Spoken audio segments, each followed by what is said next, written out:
I can feel the blood creeping up from the heathens. Got will, got fight, got pride, got reason. If they wanna go eat, then you know I'm gon' feed them. If you're coming for me, hope you're ready for a demon. I got eyes in the back of my head, I'm seeing. Take me for granted and you know I'm leaving. I'ma take what's mine with the webs I'm weaving. I could take this crowd from seeing to believing. Got a taste for blood and my tongue keeps bleeding. From the words I spit, so sharp, so freezing. So cold, behold, frostbite they feeling. I could tear you apart or I could go heal them. Don't believe in fate, don't believe in ceilings. I just need a taste and my mind starts peeling. I don't pace myself, I grind on kneeling. Got lust for change, I just love the feeling. I ain't gonna give up.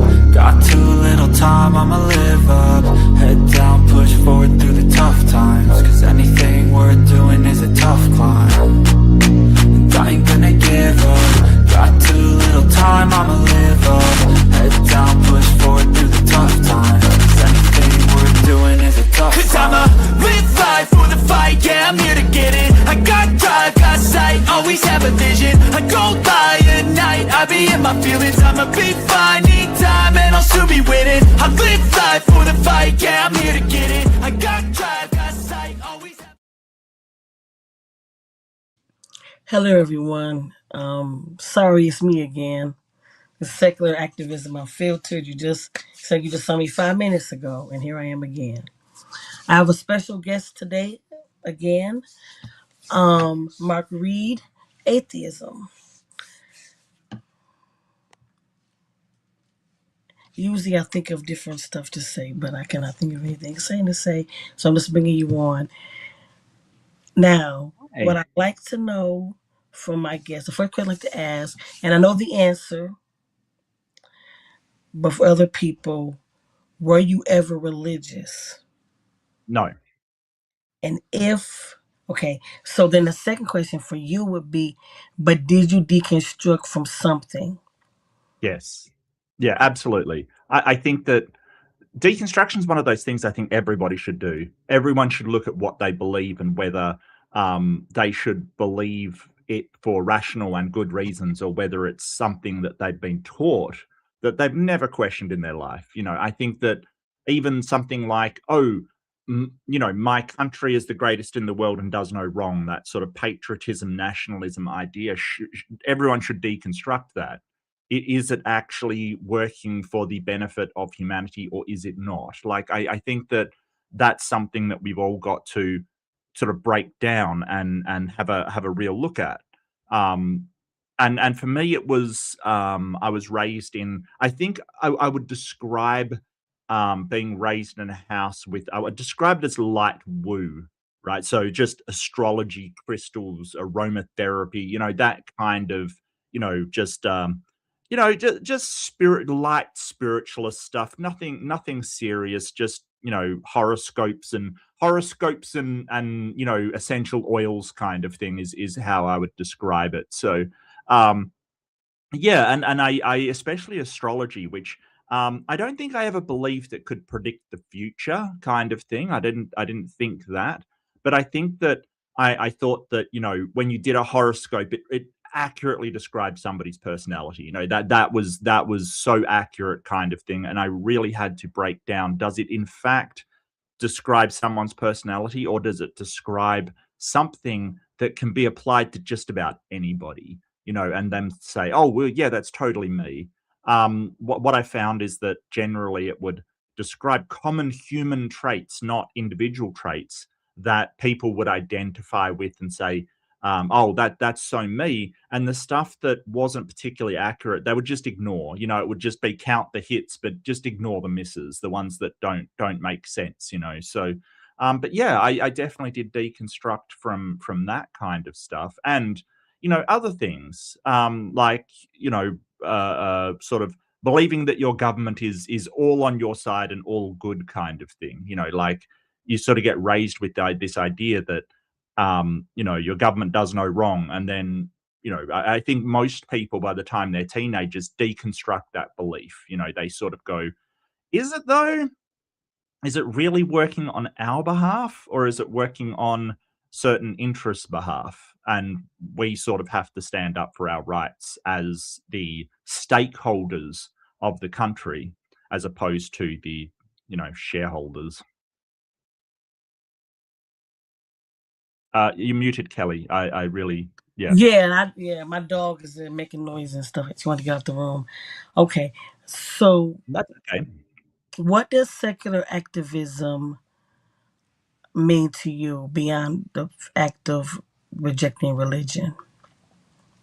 Well, I don't think secular activism is necessarily rejecting religion. I think that you can be religious and still do secular activism, because really it's just enforcing that idea. I think it was Rousseau during the Enlightenment, really, or perhaps it was Montesquieu. I can't remember which of the philosophers, but a French philosopher first outlined the idea of the separation between church and state.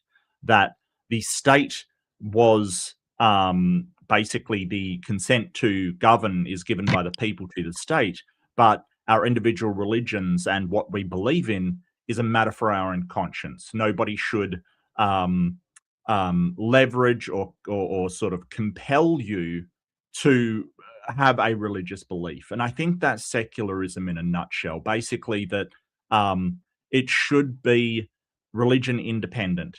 So that state has to be separated from the religion, especially since we see the effect that religion has on states that have a backing of a religion. Like they really become autocratic very, very fast, incredibly fast.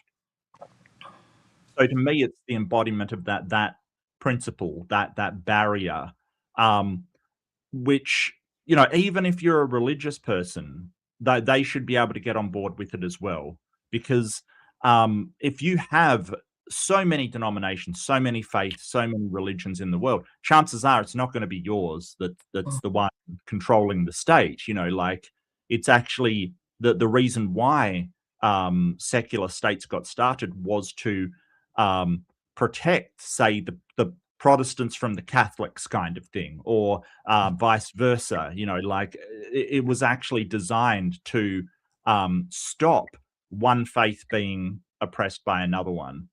Yeah, And we see this I didn't time like what and time you again. said, so I'm starting my own religion because I don't like these Right. rules. Yeah.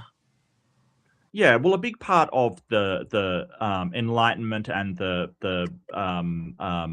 French Revolution was sort of that a Catholic, like, king of state died, and the emperor put a Protestant in instead of a sort of a Catholic. So this was a big deal at the time. But imagine if everything was secular, where you would just put a secular leader in, irrelevant of their religion. They wouldn't try to force their religion on anybody. Like, you've just avoided that entire problem, because religion isn't giving somebody the right to rule. It is instead coming from the consent of the people. And that was the whole thrust of that sort of philosophy of where power actually comes from, as opposed to a deity. It comes from the people. And that's really important. And I don't know why suddenly there's this push to go, oh, well, consent is going to come through the threat of violence. Is just, what the hell are we doing?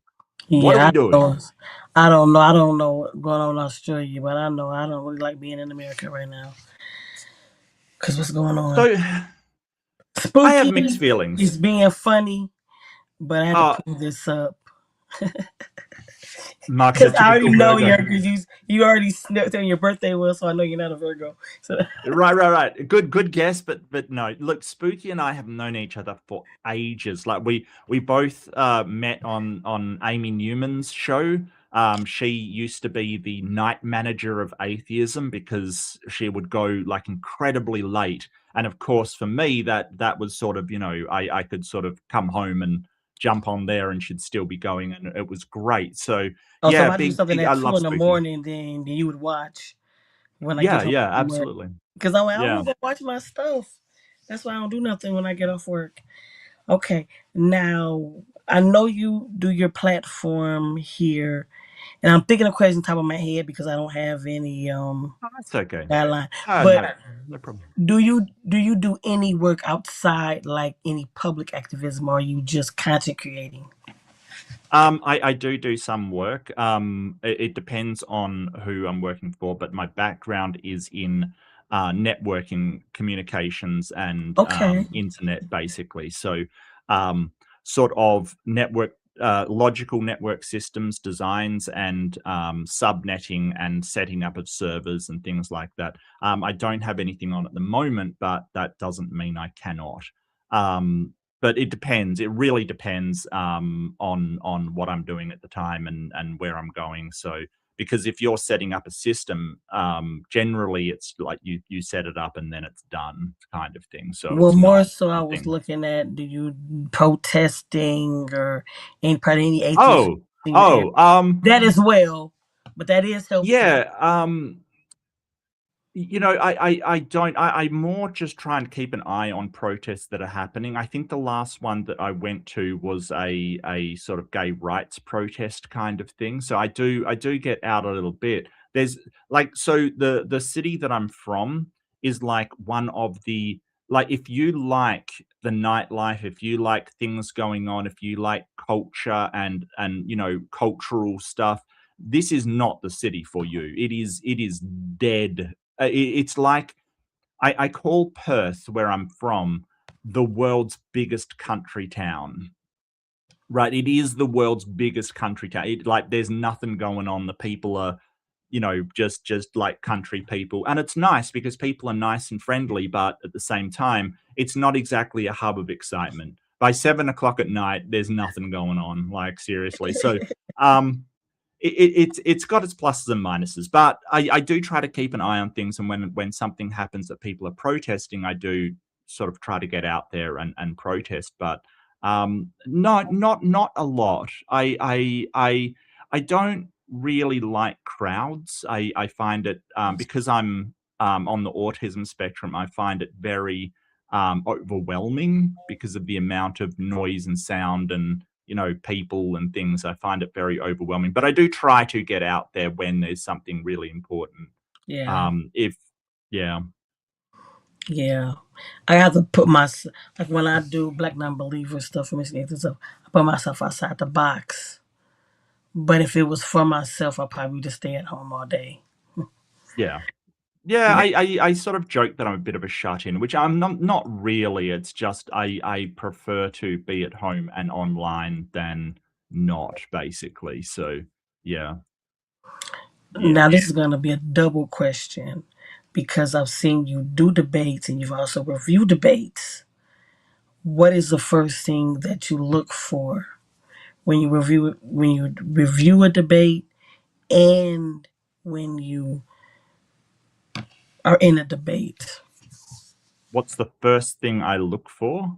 I think when I Yeah. review, the Well, first more thing I so really review, I guess, when you go to a debate, what are things that you're interested in to make you want to do that debate? Will be the second question, I would say. okay. Well, I mean, I'm always Hope looking I'm saying it for. right. Well, I'm always looking for somebody like whether they're invested or paying attention. So I really look if they're making notes is one of the things that grabs me because um there's a lot of people that go into it just thinking you can just you just go in there and just say whatever, and it usually doesn't turn out well. But I think so there's two types of debates going on at the moment in the debate sphere. There's kind of the complete garbage fire where it's some asshole just making noise and trying to rile up his audience by saying a whole load of just nonsense, like just nonsense. And then there's actually people trying to engage intellectually. And I think that I mean, if it is a garbage fire, I must admit I can watch them, but and I guess I can participate them in, but I really dislike them. And there are bad faith people out there. There's horrible people who will use generally tactics that are seen as really dishonest, and they don't care. They do not, because they're not there to actually debate. right? What they're there to do is to rile up their audience with dog whistles so they'll get money out of them. And that's what they're there to do, and only that. So all the rest of us who really want to talk about ideas and sort of discuss things, it just, you could tick that person, you can cross that person straight off your list. I mean, seriously, they're not there to actually, have any ideas or discuss anything. So that's definitely one thing I look for, whether the person is actually because there's a ton of people that I disagree with, but they are trying to engage you with their ideas, even if you think their ideas are wrong. And then there's the other class of people who are just dog whistling for their audience so they can, get money out of them, regardless of the consequence. They don't care what you've got to say. They don't care to engage with your ideas. They're just there to, make a scene, basically. So, yeah, that's probably the first thing I would look for. Is this person actually debating in good faith, or are they just trying to milk their audience for, money, and they don't actually care about the ideas that they're putting across? Yeah, that makes a lot of sense. So, what are the most common fallacies you see? Oh, straw man, definitely. Where somebody sort of represents your position in a distorted way, so it's a lot easier to argue against, So if you argue for, maybe restricting guns on things, there's that tendency for them to say, oh, you want to take away everyone's guns. It's like, well, no, that's not what we're saying at all. We're saying that, hey, it should be a lot harder to get a license for a gun than it should be to get a license for a car, which is not the case at the moment. It's a lot harder to get a license for a car in America, so, which is wild to me. That's absolutely wild. But then they'll say, oh, you want to just take everyone. That's not what we're saying. So that's basically a straw man of the argument. How do you respond to somebody that says you're taking away my religious liberties? I'd like to know how. I'd like to know how. That's sort of, I mean, that kind of question. I think that at the moment, religion is losing power, and they have been losing power for quite some time. This isn't a new thing. It used to be that the archbishops in Europe used to basically run and have a huge stake in everything. They were basically the second estate. They were absolutely powerful. And since the time of the Enlightenment, they've been losing power until now. It's more just a figurehead position, or even less than a figurehead position. It is just they have very, very little power. So any time where you're taking power away from people, they don't like it, and they're saying, hey, you're but they talk in the language of you're taking away my rights, which, if you are going to abuse power, you don't have a right to power. You don't have that right, especially a God-given right kind of thing. It is that if you are being irresponsible with the power that you have obtained, you've got to have it taken away from you, because that is an abuse of power. So the power being taken away from these religious figures, they, what rights do they have? Well, they have a right to religion, sure. No one's taking that away from them, right? They still can choose whatever religion they want. They can practice however they want, as long as they're harming nobody else. Nobody is sort of saying, hey, let's take away your right to choose a religion. Now, if that religion is doing incredible harms, like you've got a cult going out there, absolutely hurting people, then you're going to shut down that cult. But that doesn't mean you can't practice a religion. It's a fine line, but I think as if you're doing harm, you do have your rights taken away. For instance, if I go out and I hurt Kelly here, if I rob her or something, I'm going to be put in prison. My right to freedom has been taken away. How dare they? Well, you're harming people. Of course it is. Yeah, right? You don't get the right for freedom if you're actively going around harming people, or the right to autonomy, I guess it's called. Yeah, So exactly. you know, when they're sort of saying, hey, our rights are being taken away, if you're involved in a religion that is actively harming people, I think that you don't have, you may have to forfeit that right because it is actively harming people. And Jer has a question that we're going to answer. We're going to answer because it's for you. Okay. Question: is Mark finding it more difficult to find honest interlocutors, or has the number of honest interlocutors not really changed? I think over the time that I've done, I'd say there's a slight increase with people that are who are just doing it to that are arguing in bad faith, right? Like I don't know whether it's because of where I have been or how things have changed, how the sort of debate sphere has changed under the influence of some of these people, but I found that um there's a lot of people out there saying, just horrible stuff in order to get money from their audience. They will say whatever. And it's really, it sort of takes you aback. It's very strange. I don't want to debate people that are basically just trying to shock people into giving them money or dog whistle to their audience to support these horrible causes. I really don't want to engage with them. But I think it is Yeah, growing, and that saddens me a lot. yeah. So even though you were never an atheist, what was there anybody still in influential to get you to the point you are now? Was there anybody that what, sorry? Was influential for you, even though you Oh, to yeah, I get you think where I you think were on your channel and stuff like that. Any influence? Oh, sure. I was more like I sort of joke about it, but it is true. I was more or less bullied into making a channel by Peter de Tucker, who sort of That's said like me and Sarah like Taylor. You believe me? right, right. He just sort of said, "Look, you're really good at debate. You're really good at this. You've got to make a channel." And I'm like, I'll just, because like I was just doing it sort of for fun to just enjoy myself. And yeah, he kind of more just said, "Look, you're really good at this. You've got to start a channel." And I'm like, "Yeah, I don't really want to." And he just kept bugging me. So eventually, I just did, and that's what happened There you're at essentially. now. Yeah. I think there's a lot of stuff I've read that's influenced me though, like a lot of different stuff. Things like Noam Chomsky was very influential, but he now is in deep water. Never meet your heroes. I'll tell you that right now. It's Christopher Hitchens was a huge influence. George Carlin was a huge influence. Oh yeah, George yeah. Carlin was great.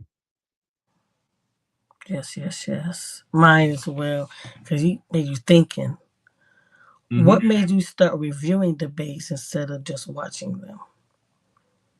I don't know. I just started. I think it was just in sort of lulls. I really like disseminating stuff, like pulling them apart and seeing how they work. So I think that's sort of the sort of engineering side of me. I really love pulling stuff apart and breaking it down and finding out what makes it tick. So I just sort of I think I saw a debate and I had a lot to say about it, so I just decided to do it on air. And just by coincidence, I think Ember was starting doing the same thing at the same time, or roughly one near the other.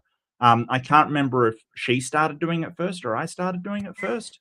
But we basically start at the same time. I may have seen her reviewing and thought that's a good idea, but it is just a delight to work with her. And Yeah, it's amazing. I yeah, well, I mean, we've been doing it for years now, and it's just been an absolute pleasure to work with her, like an absolute Mm-hmm. pleasure. So, I Yeah, I I really I think second that that. mm, I second that working with her. I don't know. She was in the other chat earlier. oh, okay. So, who do you think now is the strongest debater in the atheist skeptic community? I do like Alex O'Connor. I think that he, really, um he really does break down things. But I mean, he's in sort of, I see that different debaters do different things for different sort of audiences, kind of thing, right? Like Alex O'Connor is really for the philosophical academia kind of audience, you know, like he really points out fallacies. And his debate with I think it was Ben Shapiro, he absolutely killed him. He killed him. He was absolutely destroyed um, by Alex. So, but like most philosophers, and you'll notice this of them, they kind of will never take a solid position on anything, and I think that frustrates a lot of people. They'll sort of say, "Oh, well, I'm not a Christian, but there's some valid things here and valid things there, and perhaps this and perhaps that," and it annoys people that they will never be solid. And I think that maybe that's what annoys. I don't really mind. I don't really mind. Yeah, I watch him, but I never watched him too much. I know he interviewed Rhett from Good Mythical Morning, Rhett Yes. McLaughlin. Yep. I am a big fan of them, Rhett and Link. So I definitely watched that episode. Oh, Mm. Rhett's on here. Let me watch this. But I didn't really watch. And I know Apologia also, he reviewed the Theist the on doing them when they. So that was funny how the theists were trying to twist all the words they were saying around and stuff. And Apology was Yeah. breaking it down. And so that was a good episode too. Well, that episode caused like a massive emergency on the sort of Yeah. theist side of things, right? There Yeah. was just this huge deal that, oh, this one guy who just happens to be a popular YouTube, just, I mean, if a popular person converts to Christianity on the atheist side, we're like, okay, you know, go for I it. It understand doesn't why. really I said worry. why, but okay. Yeah, yeah, you might say why, but it's not this, massive apologetics of, oh, they just did hours and hours and hours on why Rhett is contradicting himself and all this stuff. It's like, oh, I just like, guys, what are you doing? Like, what are you doing? I think it's because they're talking about so especially the evangelicals, talking about a Christian revival kind of thing at the moment, because the numbers kind of have plummeted, right? Like from um, deconversions over the last 30 years or so, it has become a real worry for them that they're going to be in the minority. I mean, they're already in the minority in Australia. I've got that hilarious clip where someone's I think it was Andrew Wilson's claiming, oh, they're in the majority. No, no, no, they're definitely become the minority. Like, absolutely. I think it's Christians are like 46% or something, but no religion in Australia is 41%. Like, we're looking in the next 5 to 10 years, you will Smart probably people. have no religion. Well, look, here's the thing Smarter about than us. Australians. We like people to think we're stupid and silly, and we've got no, we're just simple people, and that is, it's not true. Incredibly smart people, just we're smart enough, except me. I'm stupid enough to let people know how smart I am, but Australians are smart enough not to let people know how smart they are. That's the genius of Australia. In Anyway, Americans, we just dumb. no, well, I don't think so. I Not don't think so. I've everybody. met. Not everybody. Well, Jess I is in don't think here. so. Jess is in No, I here. don't think so. I think, And Jerry's I in think here. Tori's in here. They're smart people. absolutely. I think that the education system has let America down, but I don't think, like, when you're talking about how smart they are, they are very smart. It's just, they don't have the education for, they're ignorant, not stupid, right? Like, that's honestly what I think. I think that they haven't been taught properly, and they haven't been given an opportunity to learn things because the education system is so terrible.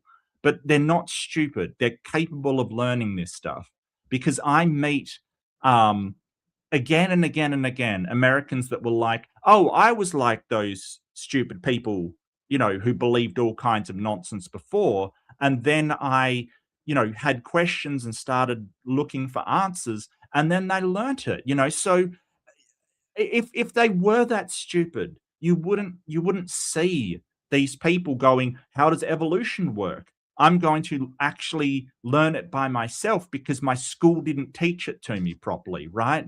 Yeah, But again and again, I see this from Americans. They go, yeah, I deconverted from Christianity. I realized I knew nothing about evolution because everything that had been taught to me was bullshit, right? So I'm going to go out and learn it. And they learn it, and they're really, really knowledge. yeah, That means that it's not to do with sort of your natural intelligence. It's got to do with how you're being taught and whether you're being taught to question, investigate, and have critical thinking rather than just accept dogma that's just been thrown at you, kind of thing. yeah, So I reject that. I do. yeah. Because I know with me, it was a lot of situations, not even talking about the religion, but a lot of things that my grandparents, parents told me that I thought it was not true. Like simple Hmm. things, like if you can't drive with the light on in the car, they'll pull you over. For that's a lie, but that's what we were Yeah. taught the whole life. Something like that. Now, Jess from How to Rule an Answer has two questions. Okay. The first question is for debates, what process do you go through while preparing? Well, it depends on what part you're talking about. If I usually don't investigate my opponent, like a lot of people sort of look up their opponent and stuff like that. Um, I love to throw a wrench at people by doing arguments I've never done before, right? Like, so if they do investigate me, they're not prepared for an argument or do something completely counter to what I've done before, which sort of throws them off completely because they expect the same thing every single time from people. So if you can mix it up a bit, it's a good thing. It's a good thing. But for my intros, I'll definitely go through like the points that I want to make. Like first, just get an idea of what you want to solidify as a point, then break them down into how do I outline this points with analogies, examples. Get evidence supporting it. Get papers that support it if you're doing a science debate. Like really just how to illustrate those points, and then usually the conclusion is sort of written at the end, but I'll have an idea of what I want to say. But the process going through it, you'll then get an idea of the conclusion. Beyond that, I really just like, because I don't know what arguments will come up generally. I will more just do it on the fly. But I will have an idea of sort of. I mean, I've been doing it long enough now that I kind of have an idea of what arguments are going to come out and what won't.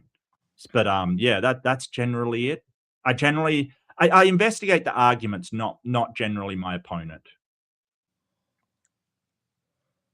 Mm. because it's kind of pointless.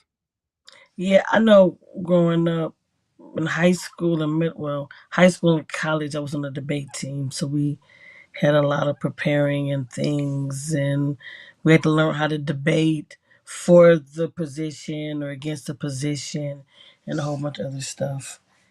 And that's what I did. I've not debated in a long time. But another question that she had was, who was your least favorite person to debate, and why does this person classify as the worst? What else can you tell us about Ken Hovind? Yeah, so Besides, definitely you do a good Andrew. impression. Yeah, I do. Look, I don't That even was, know I when that loved it. started. That was my I don't highlight even of know watching when the that stream, was started. seeing Look, you. I was like, oh you know, man. Ken Hovind's definitely the worst. Andrew Wilson has got to be the worst. He is one of the worst human beings I've ever seen in my entire life. The ideas that he has and the logical fallacies that he consistently makes, like he'll strawman positions, but he doesn't even acknowledge when he's made an error or he's gotten something wrong. He just says, "No, I meant to say that." It really, the narcissism and um the psychotic sort of grandstanding that he does is just unbelievable. Like, it is unbelievable. There's not a lot of people that I would say are that bad faith in debate. Like there's a lot of people that will use dishonest tactics, and boy, does he use some dishonest tactics. But not a lot about. But he is absolutely bad faith. He is bad faith to a point that is just astounding. Like for instance, he will argue against democracy while more than happy to use the freedoms of democracy in order to argue his case, which is reprehensible. That is so bad faith. It's just incredible. Yeah, very much so. I was there. Hold on a second. What else can you tell us about Kent Hovind? Look, I don't know anything about Kent Hovind really, aside from the. I mean, I did see the documentary that was made about him. Not his personal documentary that his friend made, but the one made by an actual documentary maker. I think it was The Weakness of Kent Hovind, and it is appalling what that guy has done throughout his life. If you didn't know, you may not know this. Dinosaur Adventureland is not, for tax reasons, classified as a theme park or a religious compound. It's actually a homeless shelter, because what he does is he gets people in who have no place to go, and then he puts them to work on his little kingdom that he has, which is just I feel personally, and this is just my opinion, but that is exploiting homeless people in order to make money both off the government. And it's incredible that he sort of is this tax protester who who really chomps at the bit saying, oh, the government should butt out of our affairs, but he'll happily take money from them to be a homeless shelter, or get them to fix things or whatever. He's a grifter. He always has been. Where did I get my Ken Hovind ring? Oh, just a fancy dress place. I can't remember what it was. I think it was like a TV presenter wig or something. I don't even remember what it was. It was just like at some fancy dress place I was in. I was like it wasn't intentional. I didn't go. I was like, that was the best thing. Look, I didn't go, oh, well, I've got to look like Kent Hovind. I'm going to go. Like I was there for some other reason, like Halloween or something. Yeah, and I it was saw this Halloween. wig. Yeah, I was there for Halloween, and I saw this wig, and I'm like, oh my God, that looks like Kent Hovind's hair. And I went, I've got to get that. I've got to. I have to. That's what I said. I said, I got to meet him. Whoever that guy is on that Christmas or Halloween stream, I got to know who he is, because he's my kind of person. Okay, so. I do like having fun, and the thing is that, look, I wouldn't say that Kent Hovind and I have a history, but he has attacked a friend of mine is Atheist Junior, and Atheist Junior has debated Kent Hovind, and every single time, no matter, Kent Hovind will agree to certain things and then he'll just break it, and he just hassles his sexuality, his appearance, he really is just a scumbag, who sort of, he's just trying to make the opponent feel insecure. I mean, it's just a scumbag thing to do. Yeah. And the thing about it is that I think Kent Hovind, he's never attacked me because, I'm heterosexual, I'm monogamous, and don't get me wrong, I don't see any problem with being a homosexual or bisexual or a polygamous or anything like that, right? But because the traits that I see as acceptable, he sees as acceptable in me, he doesn't hassle me like that, and that annoys me. It's like, why do you it's just a scumbag behavior, it's just like, what the hell, man? He could be the gayest person in the world and that would not make his arguments incorrect. Why? And so that's another fallacy we see time and time again. It's poisoning the well. It's basically saying, oh, because you're an atheist, you don't know anything about the Bible, kind of thing. No, that's not necessarily the case. I can be an atheist and know a lot about the Bible. That doesn't follow. So that's another one we see a lot, and that is exactly what he likes to do. But Ken Hovind's so stupid that he can't poison the well if someone isn't sinning, because that's what he turns to. He likes to go to his audience, oh, you're a sinner, you do this thing wrong, kind of thing. And what am I doing wrong according to him? Nothing. So it's so stupid. Yeah, I don't even know what to say about him. Like we went through the I just went to the Akron protest last year. That's where we met and everything. But Okay. he sat there and talked so much crap about he was gonna meet us Yep. at the Akron protest to argue with us. And I mean, Mhm. Mandisa was like, I was waiting for him. I just wanted him to come. But no, he Yep. said he got lost, couldn't find his way. Well, Then he he had said there was multiple no stories. Yeah. there was no parking. Yeah. But then we saw his goony person up filming us and lurking Mhm. around. So Yep. that was funny though. Like you can't even whatever.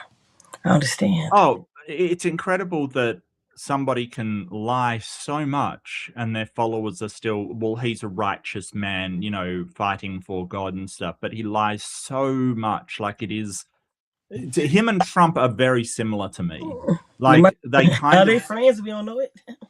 uh, I doubt it, like I really doubt it. There's nothing that Kent Hovind can offer Trump. So, why Yeah, would they yeah, be friends? They're very transactional people. yeah. So, Kent Hovind sort of just lies again and again and again. And what you notice about him in debate is he'll make something like, only one topic at a time is one of his favorite things to say, because he's not really smart enough to keep up with multiple topics, right? Like he's not actually that bright. He likes to present himself as oh, I'm a genius. He isn't. He can't keep up with more than one topic at a time. So he'll I'm make the this first rule. man you ever knew. Right, but he'll make a rule and then he'll proceed to, the first thing he'll do is break it, right? So when he's talking about only one topic at a time, he's not talking about him, he's talking about you. And that's something I notice with Trump. He will say, oh, this person does this or this person. He's not talking about that being a failing in him when he does it. He's talking about you. And that's something that I've noticed in these sort of really narcissistic personalities, that when they say this is bad, they're not talking about when they do it. They're talking about when you do it. It's only you. And it's a common trait I've seen through them, kind of thing. So, yeah. Yeah, like people what they say what I do what I say, not as I do. I don't Oh, know if they sure. say it Yeah. here, but they say that. I do it with my kids. Okay, Mm. so what is a flaw inside the secular community we don't talk about enough? A flaw in the community we don't talk about enough. I think a flaw would be that um, so secular humanism hasn't really been that clearly like sort of designated. We do sort of let anybody in regardless of how their actions appear to others, right? Like, so you have things like the atheist experience being very anti-trans kind of thing. And I don't know how you can be secular humanist and use science to inform your world for the benefit of humans, all humans, and be anti-trans, right? How is that even freaking possible? You have Lawrence Krauss claiming to be a secular humanist, and it's obvious that he is a fucking monster, right? Like we sort of just go, well, if you claim you're a secular humanist, you're a secular humanist. And unlike a church, for instance, there is no central authority to say, hey, you can't be a secular humanist because you've acted like a fucking monster, right? There's no central authority to say that. We're each relying on our own dignity and our own reputation for that word to pass around. So that's definitely a weakness, because all kinds of people come into our community who go, oh, yeah, I'm a secular humanist. And then they will attack trans people, or they will attack women, or they will attack these things. And it's like, no, you're not a secular humanist. We need a fucking list or something of people that are actually secular humanists and people that, exclude the trans from human for some reason and don't read science on on trans issues, because if they did, it's a neurological thing. It is literally the brain of the opposite sex being in the like. This isn't debatable under science, and secular humanism's sort of clear that, hey, you follow the science where this stuff is concerned. I mean, talk to a neurologist about it. They will not say, hey, this is just a phenomenon with people being confused and a mental illness. No, that's not what neurologists are saying. They're saying, hey, when we scan the brain, this area of the brain on this man looks female. Like, it falls within the range of female people.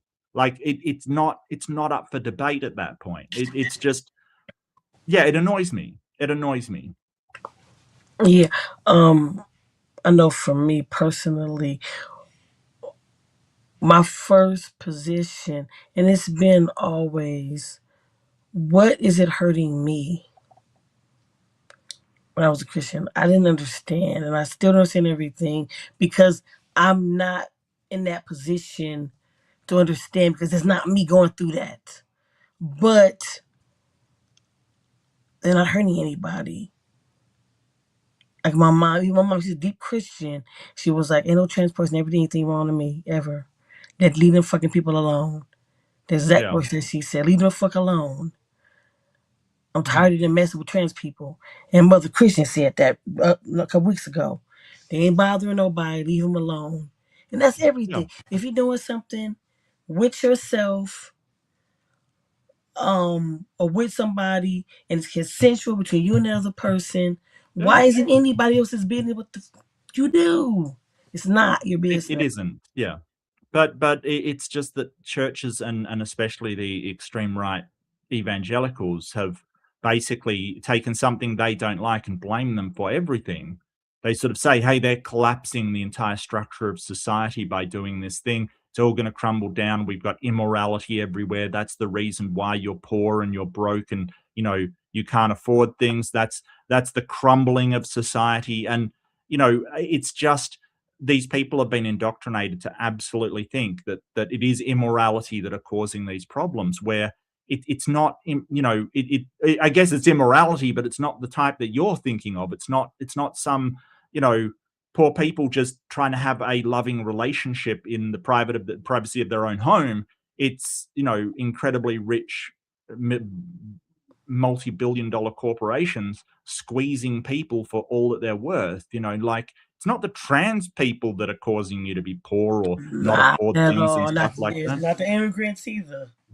Or the It's not blacks. the immigrants either.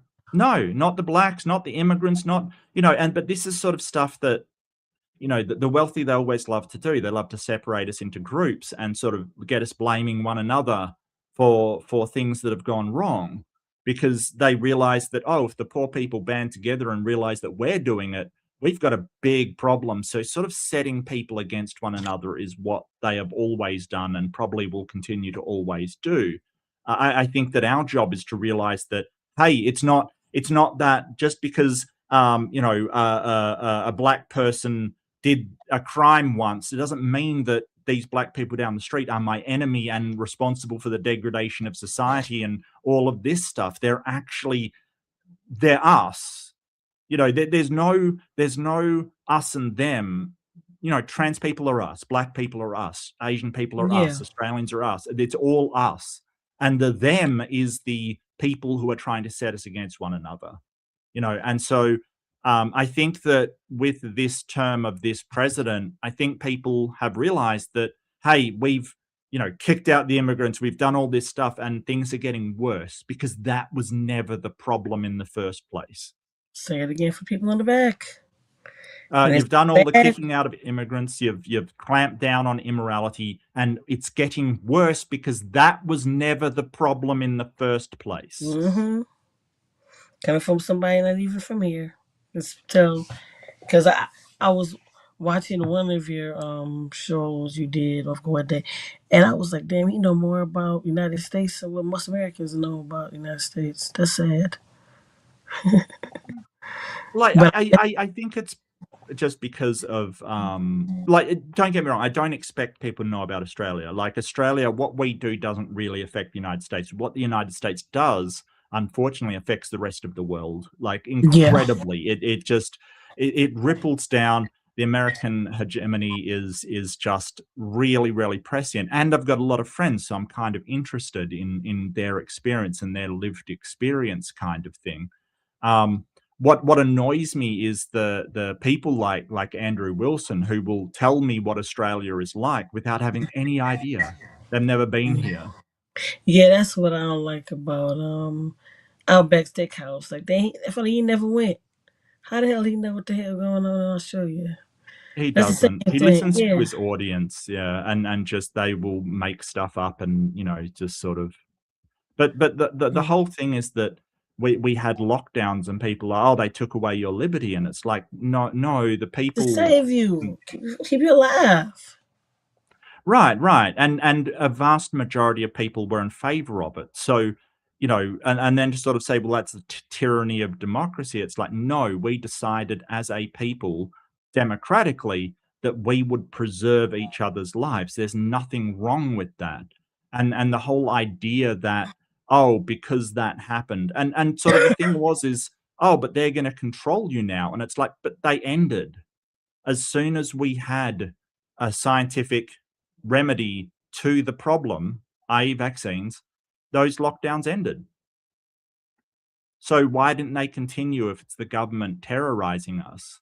Like, why aren't we still not allowed to go out?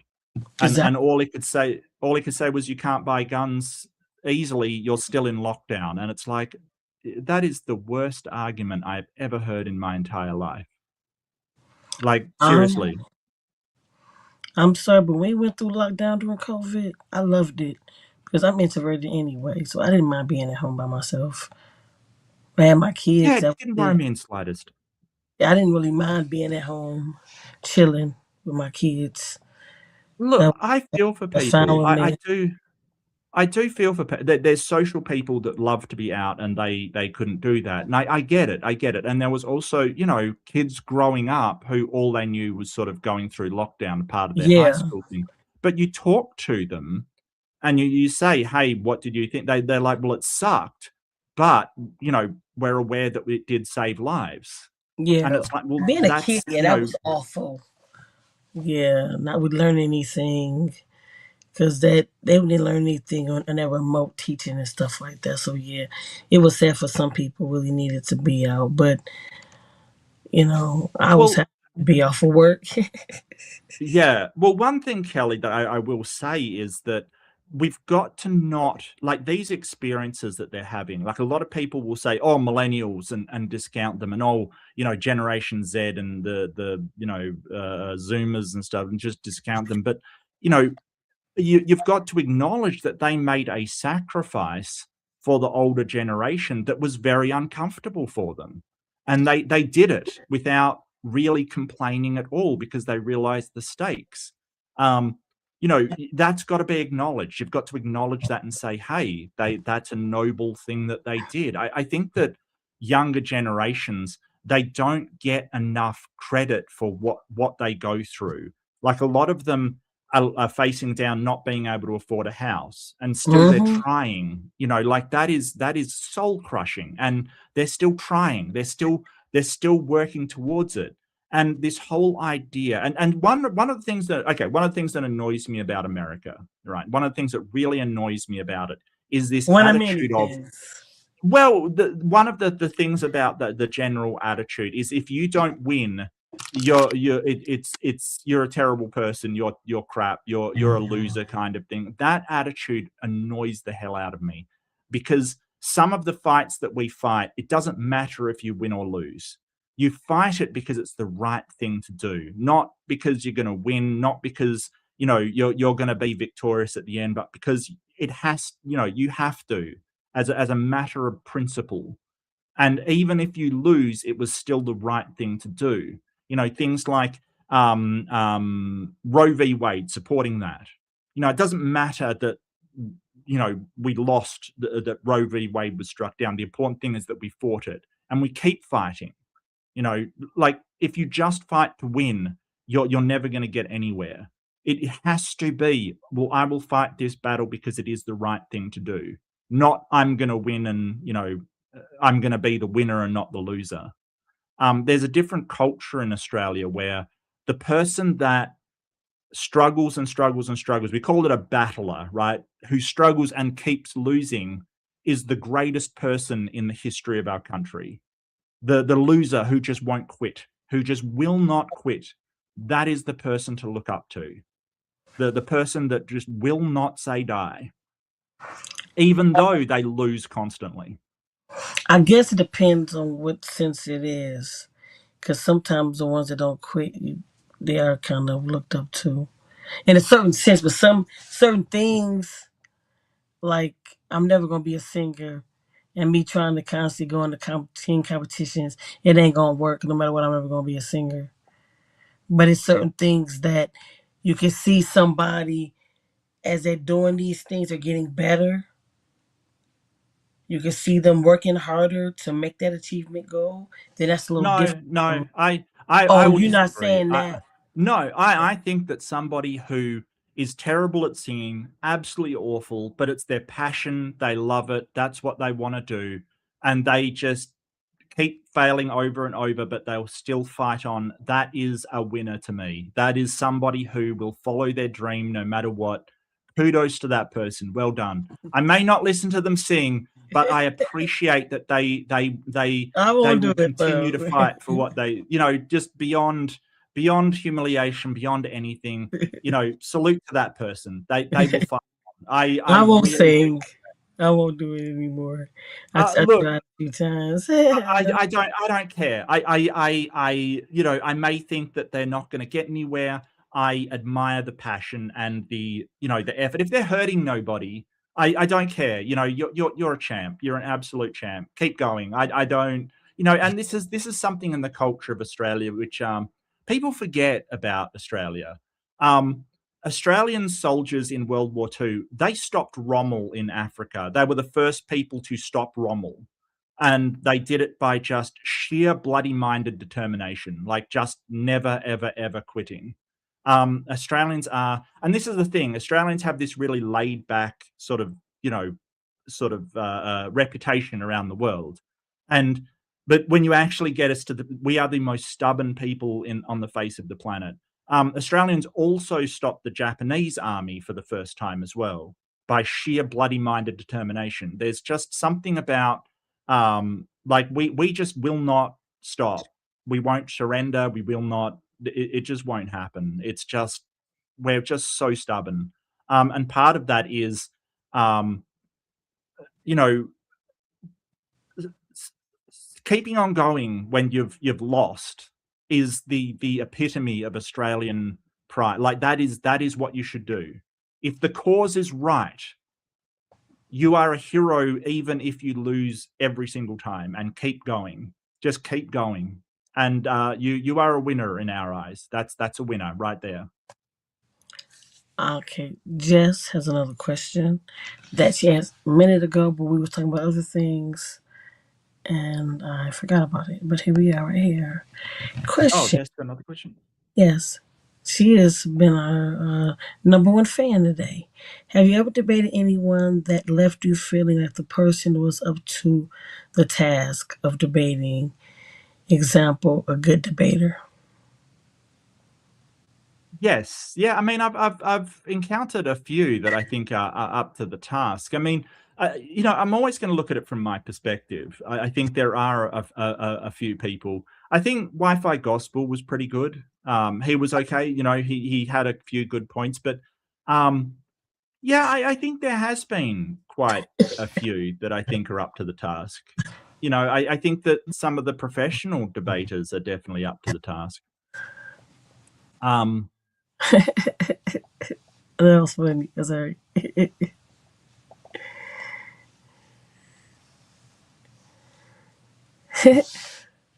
I have actually been kicked by a kangaroo at one point in my life, and let me tell you, it's not a fun experience. It Yeah, is not a fun experience. yeah, I can It tell. wasn't a really big one either. It was quite small. I was a very young guy, like maybe, 12, 13, 14. I can't remember how old I was, but it was like a fairly small kangaroo, and it just raised up on it because they balance on their tail and kick with both legs.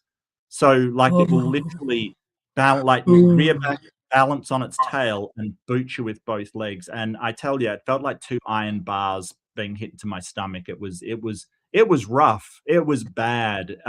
Yeah, no, I won't go through that again. And that was a very small roo as well. yeah. They can kick. I always make a joke when I was younger. I was gonna get away and go to Australia, so I'd be from everybody I knew, and I was gonna get me a pet Tasmanian devil, so nobody would come and fuck with me. So I hit my Tasmanian devil on them.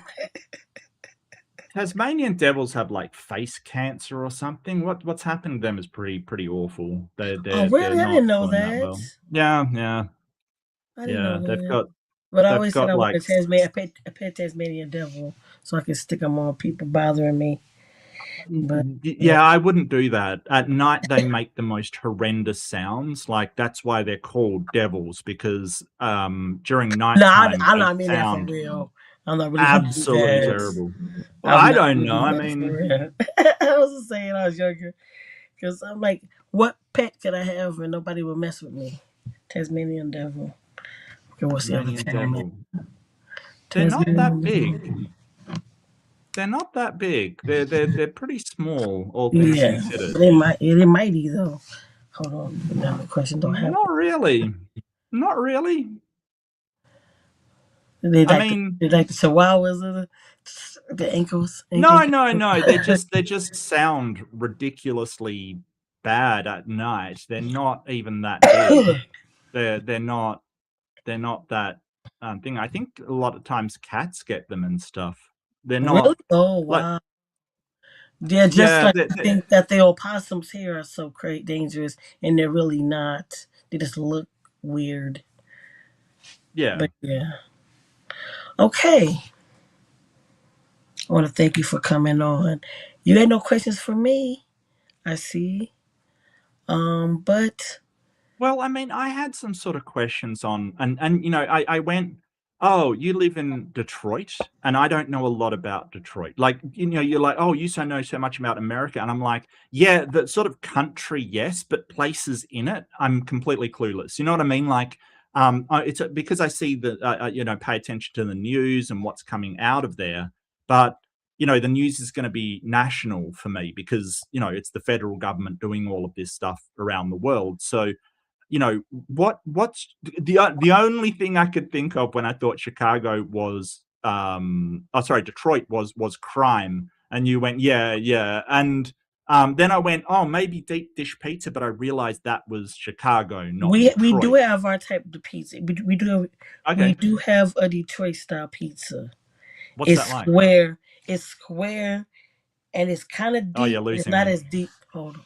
Yeah, it's a square. It's a square size, Why and make a square pizza? What is that? Why a it is square so good pizza? though. It's square, yeah, and it's kind of deep, but it's not as deep as Chicago pizza. Okay, right. Because that just looks like a Pie. sort of I like. Don't get me wrong. I like yeah. Chicago pizza.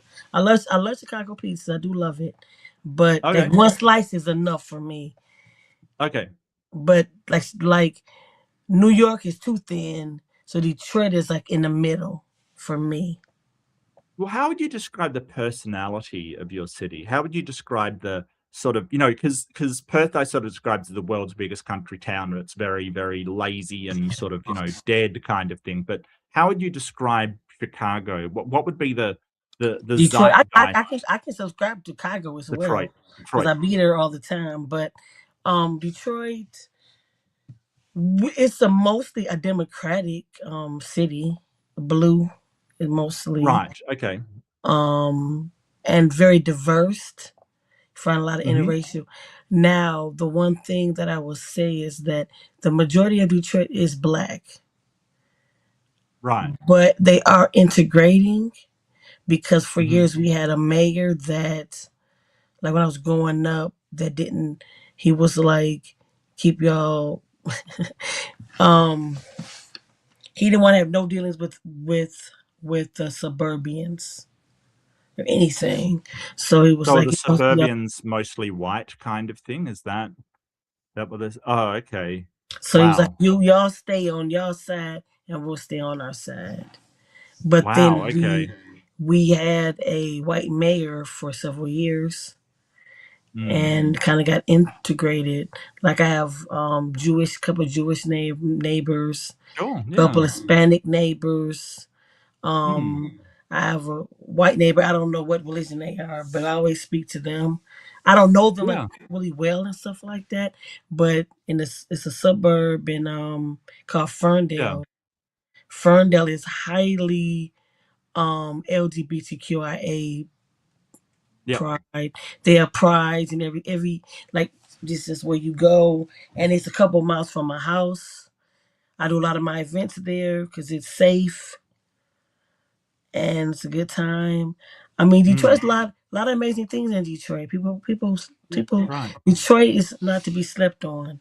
A lot of amazing Hmm. things that we're doing here and everything. I've been doing my group for 3 years now. Great turnout.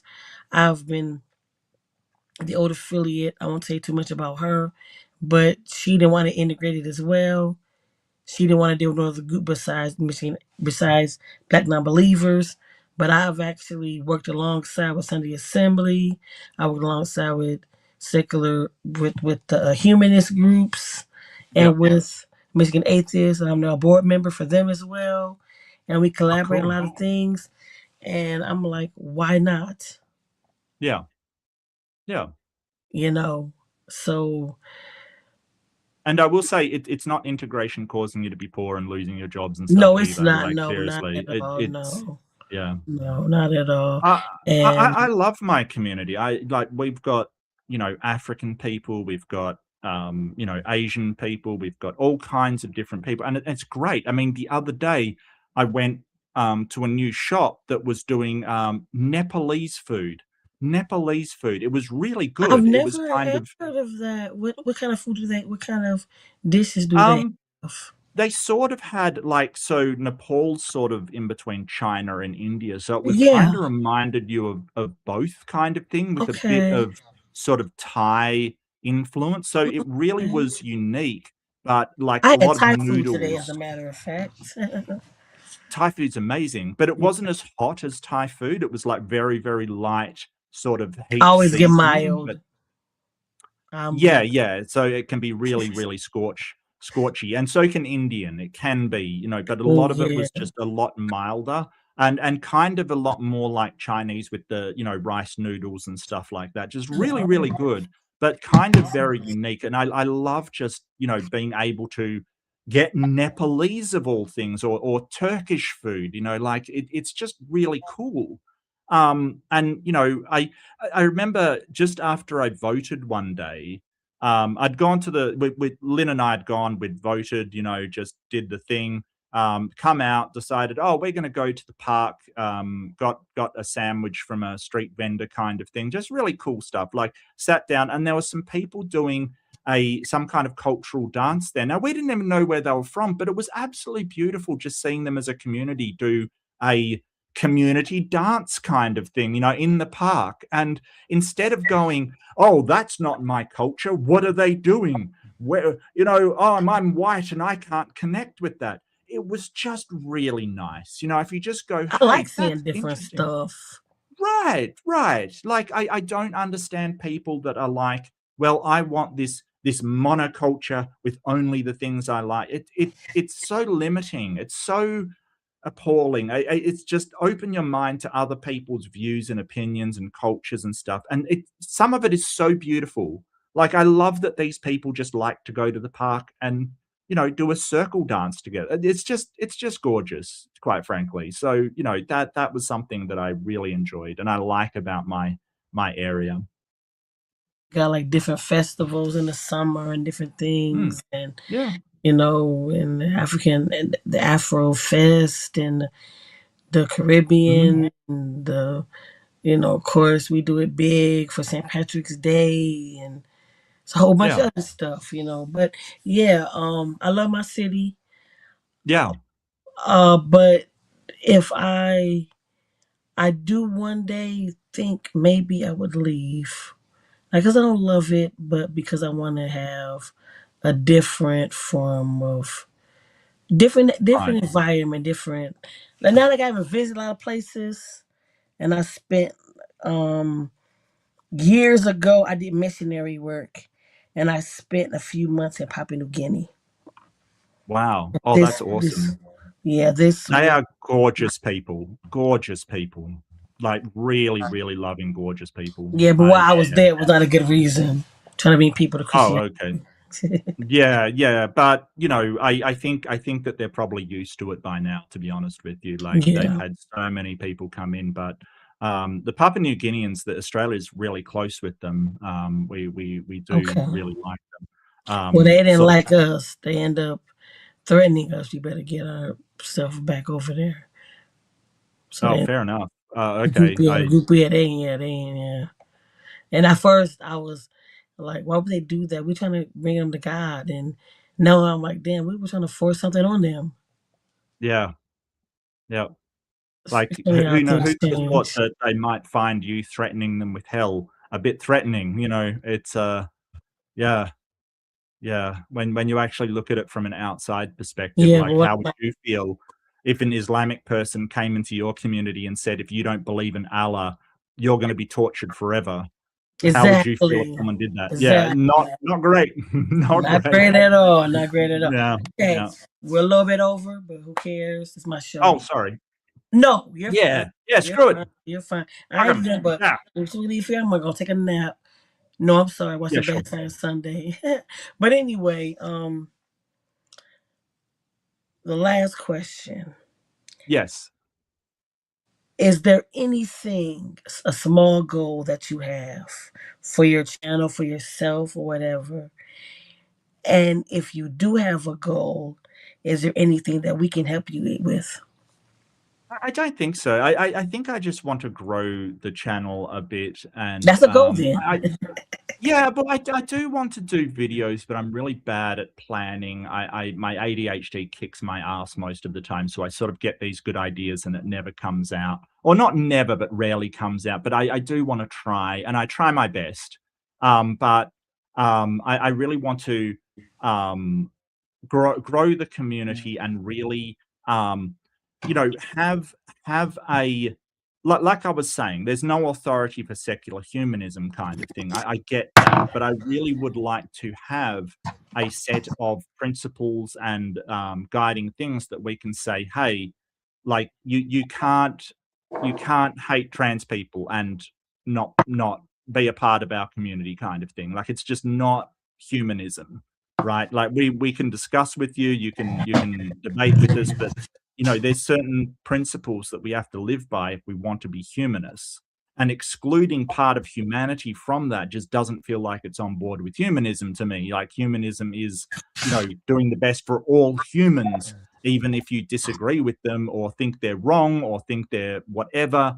And part of that is being informed by science. So you can't just drop part of science to say, hey, but those people, we're going to give a hard time because I don't like what they're doing. That isn't humanism, as far as I'm concerned.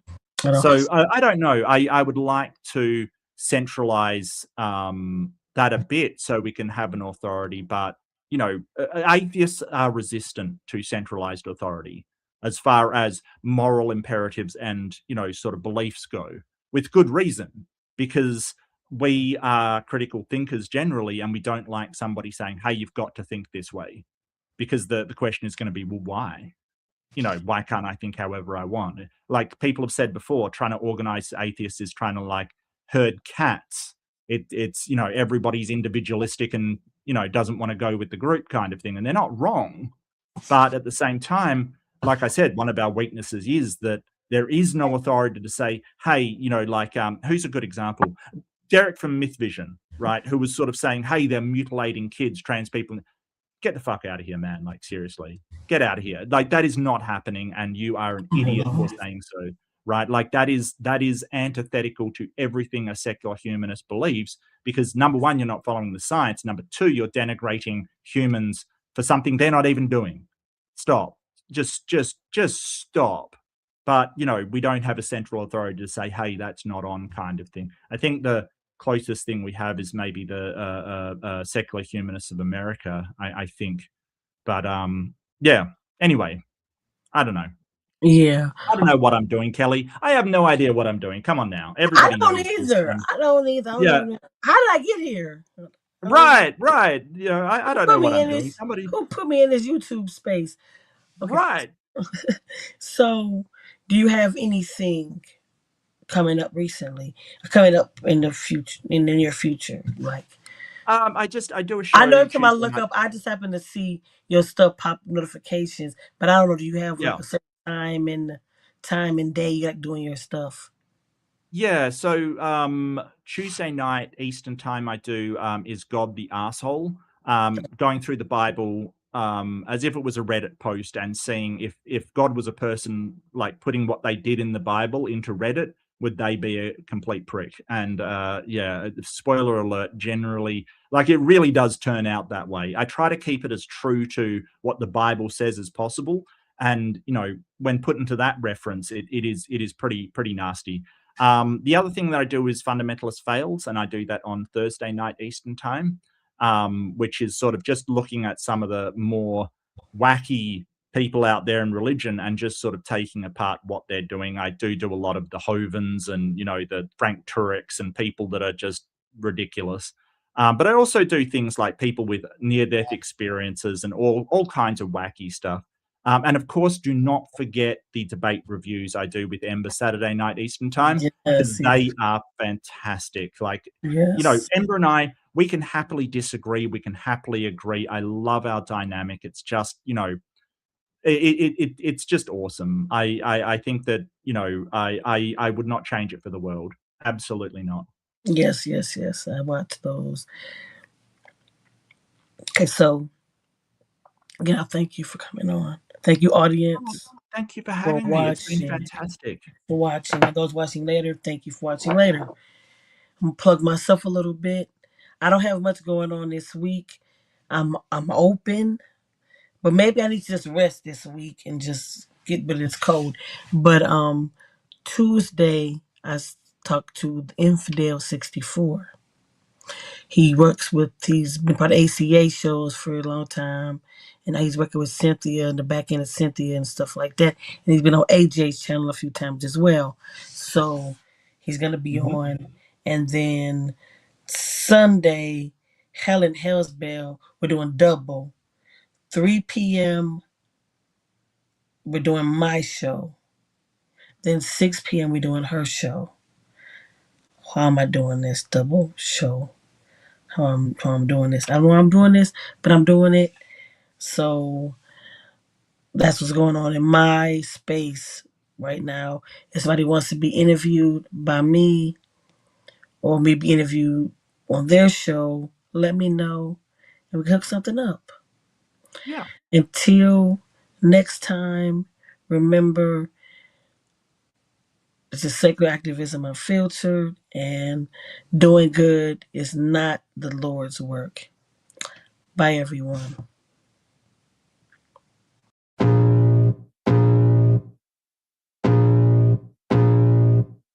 I can feel the blood creeping up from the heathens. Got will, got fight, got pride.